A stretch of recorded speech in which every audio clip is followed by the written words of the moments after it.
Happy Monday and welcome to Casting the Net, where we care about your mental health and well-being. I am Coach Rice, your host, and I want you to make sure that you tune in every Monday at 8 a.m. Central Standard Time, where I have my special guest on to talk about real issues that matter.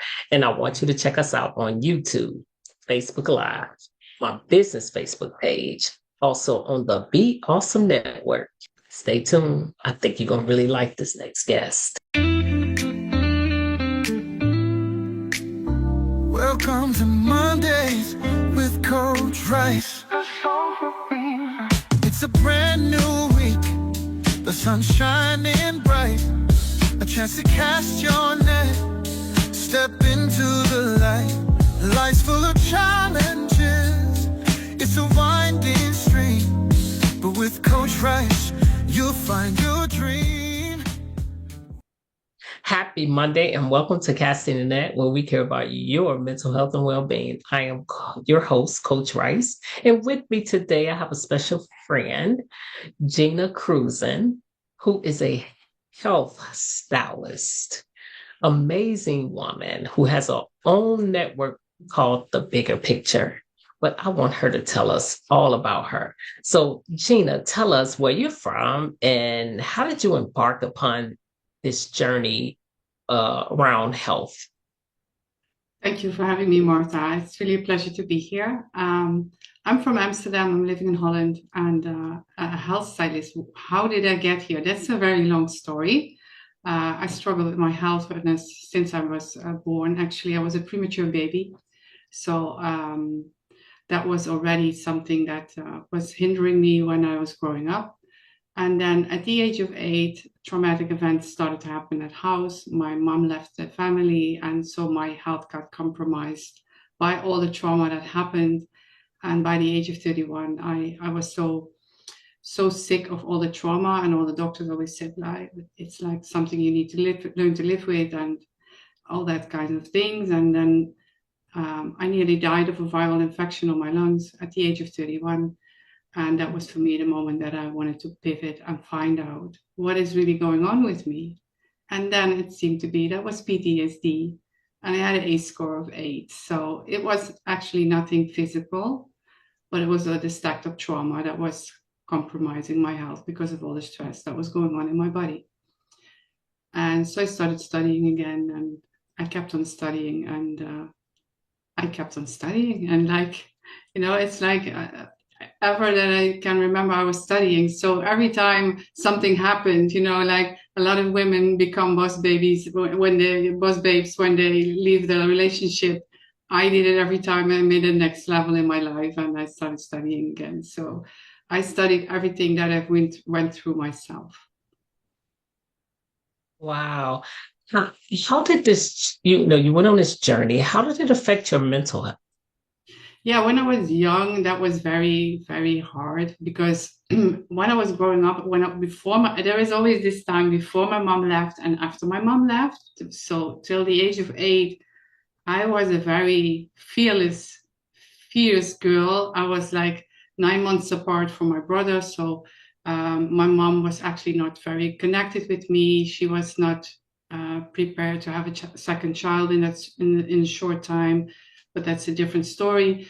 So, and after the divorce, after my mom left, she really abandoned us for another man. So that was a roller coaster that I got on. First, my mom left just one night, the door slammed, mom was gone. So my brother and I were with my dad, and my dad did not tell us until I asked him what happened. And then 2 weeks later, I came home from school with my brother, and then my dad's car was fully packed. So my dad was about to leave. And that changed a lot, because after 2 weeks later, my mom's new boyfriend came in the house, and he was this violent, narcissistic psychopath. So, and after that, a lot of mental, emotional damage has been done. So I developed an eating disorder on a very young age. And I got all kinds of mental health related to physical health issues. So that's why the doctors always said it's something that's between your ears, or you need to learn to live with it. But when I got older, my body had so much damage from like being this strong girl, and because I was really like very stubborn and also determined to get a better life than I was in. So I was a really bad overachiever, always studying, always working. And I got very introverted. I was very shy at a certain age, um, and I did just my best, but nobody actually knew what was going on. Yeah, I was full of Isn't shame. it interesting?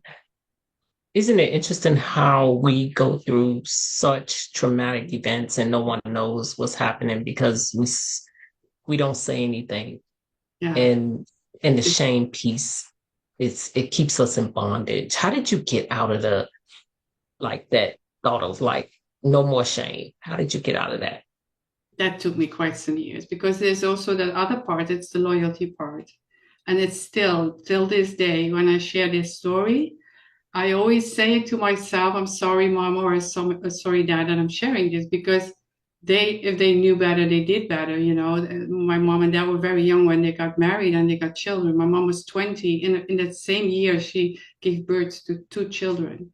So for me, this shame is also linked to a lot of loyalty. It's like, um, and that I needed to make separate. And when I did that, the shame got lesser and lesser, but it's still like, I think maybe till 15 years ago, it was still a huge part of my life. I like how you mentioned the loyalty piece because you never put shame with loyalty most of the time. But to separate those pieces is very important because, you know, number one, shame keeps us hiding. And but loyalty also keeps us hidden because we trying to protect the people that we love. It's interesting how they link together in one way, but different in the other. So I like how you put that together because, and then separated because it's so key to separate it so you can disconnect from it, if that Yeah, makes sense. yeah, absolutely. Because there came a stage in my life that I decided, like after that I nearly died of that viral infection because there was more things going on, and when you grow up in a certain way, because there's a very very huge story of a lot of things that I can mention. But the fact is that if you grow up in that environment, it's not just your own family, like your father and your mother, but it's the whole family system that is not working right. And for me, Right. that was the biggest shame of all because I never fitted in because I was this premature baby that ruined the peace and was like disturbing everything, not consciously, and it was something that grew in the roots of the family. So for me, it was like I needed to adapt. I needed to stay small. I needed to be okay with the place that I had. And so I got more and more ashamed of shrinking also because every time I made a step out of that, then it backfired. Whether it was with choices with friends or with when you start dating for the first time when you're a young girl, I was also ashamed of having a boyfriend. So for me, it took ages to really have a real boyfriend. So all these things stacked up until I think mid-20s. And then I got a hang of it. Like, okay, I need to say goodbye to this. But even then, it did not work until that day that I woke up. Oh, I'm still living. I'm still here. And then I also said to my mom afterwards when she come to visit me because I was like sick and nobody was actually there to help me. Um, I said, listen, I'm going to move to Amsterdam. That was a few years later. I have my boundaries set. If you come over, you are welcome. But literally, I said, your shit you can leave at the house. You can come for having a nice time, but all the other things, I don't open the door for that anymore. So that's the way I addressed it. Yeah. Good for you. Boundaries are so key. So tell us, how has this shaped you for the bigger picture? Yeah, looking at the bigger picture, of course, that what I just shared is of course part of my bigger picture. People just see you for the way you look, what you achieve in life, and you also know you're a high achiever, overachiever. You make sure that you look good. You pay attention to whatever it is that you need to feel good, and people have this image of you, but never see the bigger picture. They don't know what here happened. And when you start to expose yourself more, there is a group of people that love you more because you're more honest, but you will also lose a group of people. They will say, oh, that's not for me. And that's okay, because that's the way you make a shift in the people that belong in your circle. And I think that a lot of people are struggling with that piece of honesty, sharing who you really are, sharing what we have gone through, asking for help, choosing their own direction in whether it's food and eating habits. It's for a major group of people, it's a hard thing to do because everybody is doing it like this.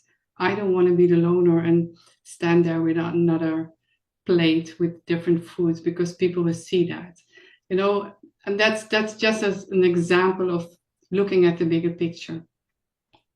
Yes. And why do you make the choices that you made and so on. So yeah. And I really like how you mentioned that we often don't want to stand out. We want to actually fit in when we don't fit in.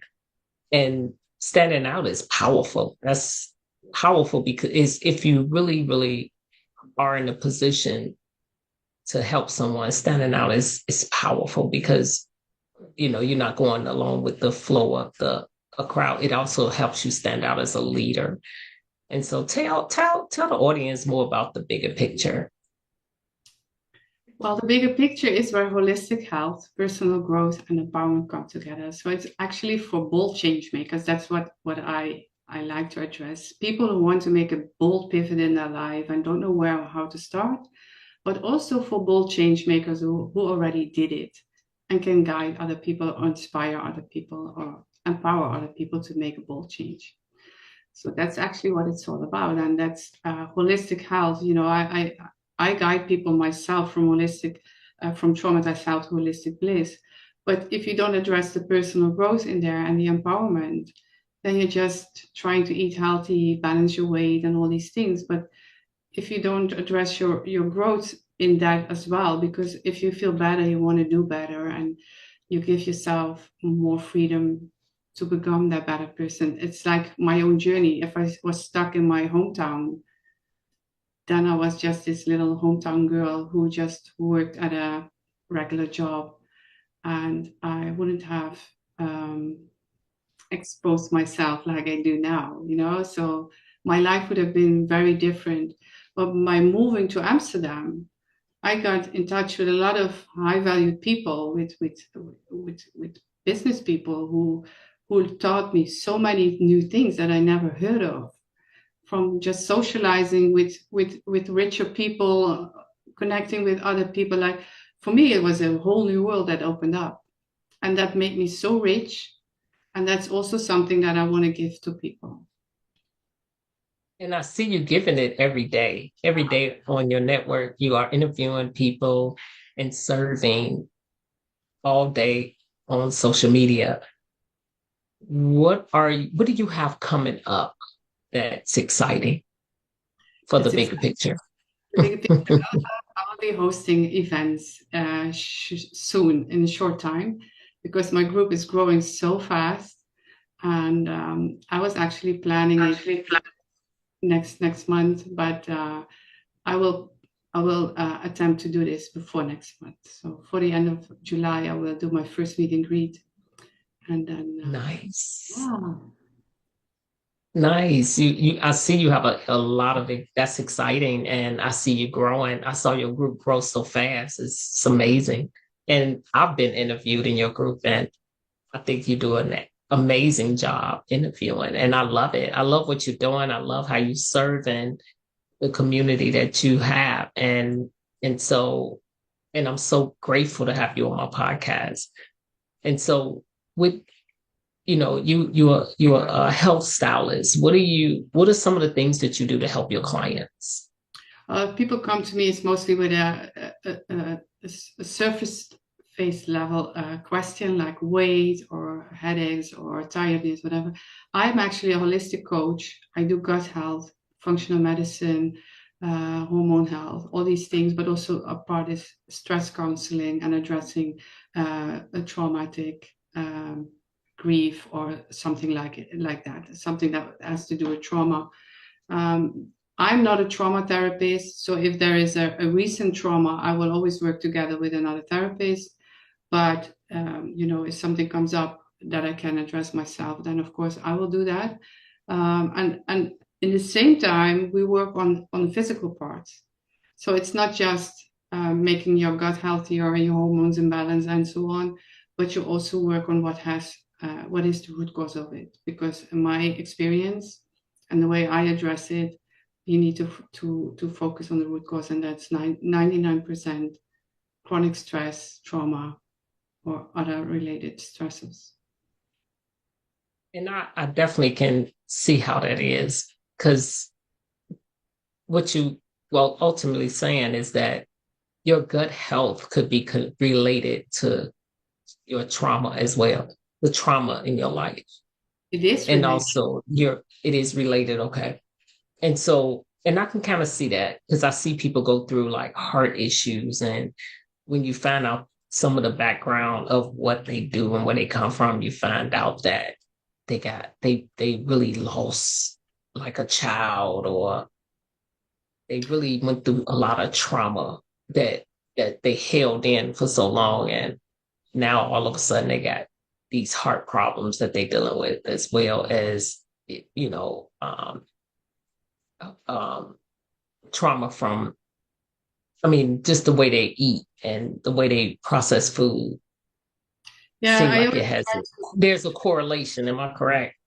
I try to explain it to people. If you're stressed, the first thing that happens is that your digestion gets compromised. So, and cortisol levels go up, other processes go down, your body barriers go open. So all these processes are going on. So if you're 24/7 stressed and you don't sleep well, you don't eat well, or you can digest well because of the stress, so you get nutrient absorption will not take place, and you get malabsorption and all the other things that eventually will happen in the long run.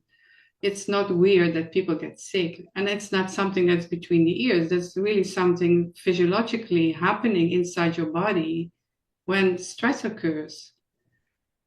Because of the cortisol response in your body, your nervous system is signaling to your immune system, and your immune system is signaling with your organs, and it's all like communicating the whole day. Yes. Thank you for sharing that and explaining that, because that is so true. I noticed that in my own self before, like when I was dealing with some stress, I noticed my immune system was compromised. I ended up getting sick, Yeah, that's what and I happens. was like, wow, that's interesting how that there is a correlation, and our bodies talk to us, right? Absolutely. And There is so, absolutely a communication with your body, and it's not uncommon. And it's also like if you're like a stressed person, like you're annoyed by everything that happens all day, like you have I don't know how to call it in English. Um, if you're burned easily by things that happening outside, like people are constantly angry, whatever it is, their blood pressure go up, their cortisol goes up. So those people are also like more tending to get sick because their emotional responses and are not in control. who is your ideal client on a regular basis? Like Well, the age group, or I love to work with men and women, and the age group is for me like also very diverse from mid 20s to 60 plus. But I really love to encourage and empower people who are younger, who started in the beginning of their lives, like 30 plus, who are in this big shift and this big moment, like marriage or whatever it is, and they finally get stuck. Like, is this the right decision? And feel all these pressure from the outside world. I have to do it like this, or I love to work with that age group, but I also love to work with older people, not the younger people. That's yeah. I don't. It's not that I so don't. what do you? Don't get me wrong. Right, I know what you mean because I do 18 and up, definitely, and some people do 18 and under, and so we all have our, group that we work with. I get, So I get emotional too involved with young people. that's why I didn't either because it's too much. It pulls on my emotions too much. I've been there. I counsel kids, and it really is heartbreaking. It's too much, Yeah, and so I was like, I'd rather not do that age group, but I love them. That's why I hurt so bad. But yeah. so tell us, like, what is your onboarding process?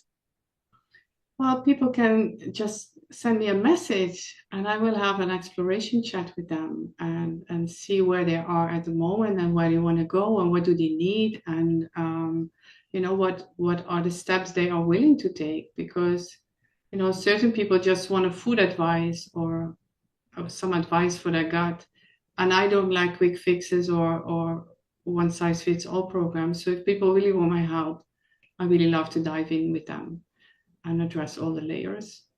So that's why I do an exploration chat, we do an inventory, and then we see what the next step will be if they're willing to do it or not. I like your client-centered approach because we so complex. It's not a one size fit all. I like that. Love what you're doing. Thank you. And can you tell the audience how can they reach you? They can connect with me on my Facebook page. They can, of course, come to my Facebook group. They can also have a member spotlight interview if they would like to share their story or their services, whatever it is that they want to do. And they can send me a DM in Messenger. So Well, Gina, thank you so much for coming on. And before you leave, what will be one piece of advice you want to leave the audience? it's only one thing that I always say. If something feels off, it probably is. So follow your gut and ask for help. And if somebody can't help you, they will probably know somebody who can. So always ask for help. Well, thank you so much for joining me and on my podcast. I am so blessed to have you. I love chatting with you. I can chat with you all day and hold you up. No, but I'm not going to do that. But to the audience, thank you so much for listening. And if you feel that this was very helpful and you know someone who needs help in the area of their gut health or who wants to tell their story on a bigger picture, because I promise you, the interview is amazing. The love that you feel from her, you will definitely feel it. And I just want you to reach out to her. I will put the links in the video, and I promise you, you won't regret it. But I would like for you to share it, subscribe, and even comment. But until then, you have a happy Monday, and thank you for listening. It's your time to shine. Your journey to chart. With Coach Rice wisdom will heal every heart. So join us now. Let's make life suffice. Welcome to Mondays with Coach Rice.